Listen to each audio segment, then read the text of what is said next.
Hey guys, this is David with Realtorez, and today I'm making my next video. This one is going to be one that is more pertaining to the ins and outs of being a tour assistant agent or an associate agent, depending if you're with Opendoor or Redfin. I'll try and mention the differences as I go through. But what this video is going to be about is going to be 5 things or suggestions that I have when you're out on the tours with customers, and how we have to do things, how we can have some flexibility in doing things, and what I feel is the best practice in the situation. So starting off, let's go with number 1, communication. So communication is pretty important, especially with Opendoor, because we have more interactions with the buyers. For instance, with Redfin, my mind went blank there for a second. With Redfin, there's a call center or a tour center that in general sets up all the tours for you. So all you have to do is really just meet the buyers at the house for the tours. With Opendoor, you have to schedule all your tours on your own. So the best practice is to reach out to that buyer. And yes, I know Opendoor automatically sends out a text message in your behalf introducing yourself, but still send out another text message to let them know you are indeed working on it. You'll get back with them in just a brief time. Give them a time limit, whether it's going to be 30 minutes, an hour, just as an update. Let them know if anything has happened since, if you heard back from those selling agents or not, if the tour is set or not. Go ahead, reach back to them, let them know that. Again, with Redfin, not so much, because that's all handled by a different department. There are instances where, as a Redfin associate agent, that you will have to schedule it on your own, and that can seem a little daunting, especially since you don't do it on the regular. But basically, make sure you communicate with the buyers and let them know what's going on. This also can help with the no-shows, because it keeps that appointment in their mind, and it's like as a reminder throughout the day, like, hey, we do have this appointment, whether it's confirmed or not yet, and so on and so forth. And then of course you want to reach out to them when you're heading to the house as like the final call. Hey, we have this appointment in 30 minutes or in an hour, meet you there. And normally that will cause them like, oh, you know what, I can't do it. That way you save your gas, you don't have to drive all the way out to the house and get a no-show. All right, number 2 has to do with space, and this is the space during the tour. So a lot of people especially go with like Opendoor, because Opendoor has a policy on their website that says tour the house without the agent. Of course, this only applies to houses owned by Opendoor, but of course the buyers think that applies to every house. And because of that, a lot of tour agents have gotten into the habit of just giving people free reign of the house, whether someone lives there or not. So it's just as a reminder, this is only for Opendoor owned homes. And what you do is you open the door and pretty much give them free reign of the house because it's vacant. Now what I do, I give them an option. I say, hey, this is a vacant home. I can go through the house with you as like an extra pair of eyes for any possible concerns that I may see that you may miss. Or if you prefer, I can hang out here while you're touring the house, and we can meet up in the kitchen to discuss what you thought. I give them the option. I feel like that is, again, a best practice. That way they have that option. If they want you with them, they'll say, sure, come on, or I don't care, whatever. You make the choice. Or if they don't want you hovering over them, because that's a reason why a lot of people go with Redfin or with Opendoor or some of these other companies that are coming around as well, is because they don't want that agent hovering over them, asking them in every single room, so what do you think of this room? So what do you think of this room? It's annoying to them. That's why they prefer these tech real estate companies, because it's not as pressure oriented as your traditional real estate agent or agency. But if the person lives in the house, and of course they're just not there during the tour, at least in Georgia, it's the law that you cannot just give them free reign of the house. You have to go with them. That doesn't mean you have to be on top of them, but they have to be in your line of sight. So what I do is I let them know, it's like, hey, you know what, someone does live here, so I do have to go through the house with you, but I won't be all up on top of you or anything like that. You know, I'll be on the opposite side of the room. I'll just be in the hallway, with just like standing in the doorway or something like that. If you have a question, you know, feel free to, you know, turn to me and ask me. Otherwise, I'm just here as observing, just as you know, to basically protect the asset of the house and its contents. Most people understand, and again, I will keep my distance. I'll be at the furthest point possible. You know, I'll try not to listen in on their conversations, because, you know, that's something that they don't want us doing. The buyers don't want us to listen on their conversations.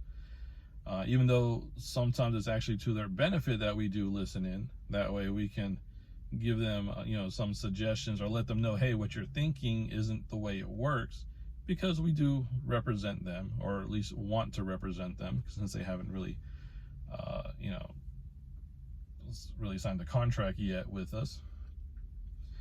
And, you know, and educate them in certain things. So it's always good to at least be in earshot. But yeah, if someone lives there, we have to keep a line of sight with them. And just best to just go ahead and explain it with them. And like I said, a lot of agents have been getting a little lackadaisical with it. And they just, even if someone lives in the house, they just give them free reign of the house. We really can't do that. It's, you know, and it makes it tough for those of us who are following the rules, because then they're like, well, this other agent did it this way, and we have to let them know, okay, well, apologize, but that's not right. This is the legal way it has to do, but don't worry, I'm going to keep my distance. You know, you really won't notice I'm here. I'm just observing. Number 3 is going to be the stats on the house. This is going to be something like square footage. You know, is there a finished basement, or is the basement unfinished? What's the acreage outside of the yard? Things like that. Age of the roof, if that information is available. Also, it's going to be, you know, maybe where the utilities are located, or sometimes, you know, they have questions about the area. Are there, you know, grocery stores nearby? Where's the closest gas station, restaurants? And yes, they'll also ask problematic questions like, what's the crime rate? You know, how good are the schools? These are problematic because they're illegal for us to answer. And of course, we just have to explain it to them that, you know, hey, you know what? It's illegal for me to tell you that information. You have to Google it on your own. You know, we can go into detail or not. Just let them know, like, if it's illegal. If they ask more information, then we can divulge more information on why it's illegal for us to answer certain questions. But, you know, usually if you just tell them that, oh, it's illegal for me to answer that question, a lot of times they'll say, oh, okay, well, I'll just Google it later, you know. So actually, that's kind of goes into my 4th one, which is we need to know the area. There have been times where I didn't have enough time to properly prep, and I just had to tell them, I really don't know this area. It's not a good look. We shouldn't ever really say that, but it's better to go ahead and let them know, like, hey, I really don't know the area, than to lie to them. And you know, tell them, oh yeah, this is you know, up and coming area, great shopping, and you know, we know nothing about the area.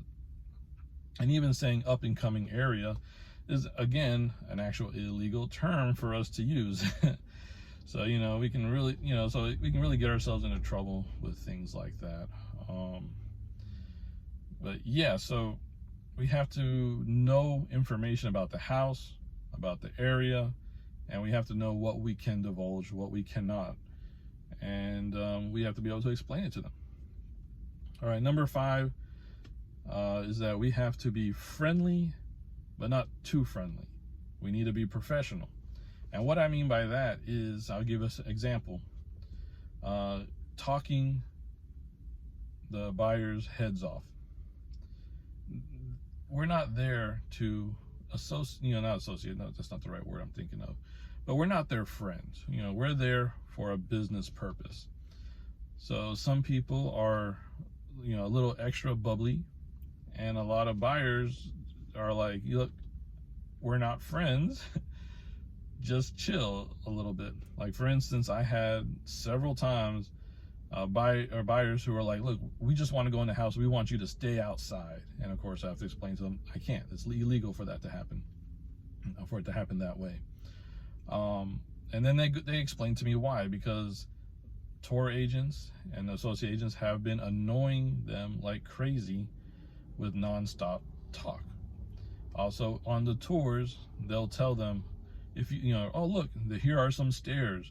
As you can see, they are carpeted. You know, there's a rail only on one side, and that side is open. So that's probably why there's a rail there. And here is the kitchen. Well, of course, they are there with you. They can see there's the stairs with carpet on it. There's the kitchen. There's the powder room. They can see these things. There's no reason for us to point these out. If we're going through the house with them and we want to point something out, it needs to be something like, hey, I don't know if you saw this, but there's looks like some watermarks on the ceiling. That's the kind of thing we want to be pointing out. Now, granted, when we are doing a virtual tour, yes, we can go more into detail. Over here on the left is the kitchen. On the right is the stairs going to the second floor. You know, it looks like there's about 15 steps and it's carpeted. That's fine as long as we're doing a virtual tour. If we're there in person with them, we're going to annoy them if we keep breaking every little room down and then asking them once they're moving on to the next room, so what do you think of this room? They are so annoyed that they don't even want us in the house with them.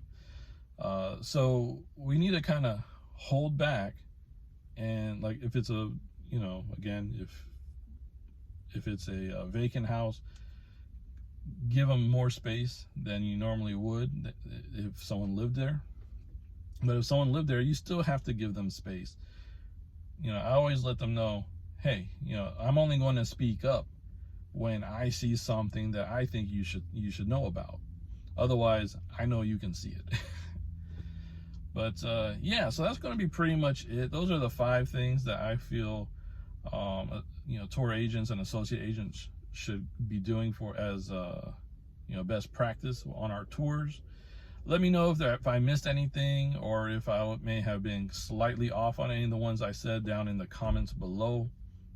Of course, do the usual, like, subscribe if you want more information like this, or just want to see more of while I'm out there doing these tours. And also let me know if you want to see some videos about some of the side jobs that I do as well.